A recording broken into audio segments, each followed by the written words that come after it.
नमस्कार, बद्रिकेटमधलं आपलं स्वागत. आज इंस्टावरनं आज आपल्याला काम आलेलं आहे, त्याच्यासाठी थँक्यू इंस्टाग्राम आणि इंस्टा फॅमिली. तर आपण चाललो आहे प्रतीक्षानगरला, घरातच आहे बड्डे डेकोरेशन.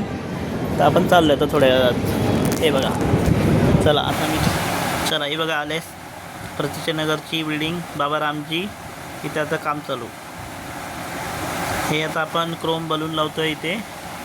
हे आपल्याला लोकेशनवर पोचलो आहे. आपण या भिंतीला आपल्याला लावायचे सगळे बलून, पण सध्या खिडकीमध्ये असल्या कारणाने करू आपण.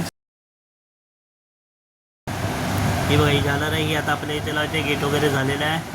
आपला हा फायनल लुक होता, पण तिथे एक विंडो बरोबर दिसत नाही, म्हणून क्लायंटनी सांगितल्यानुसार आपण तिथे आता एक लेअर केला आहे आणि बाकी फायनल लुक झाला आहे.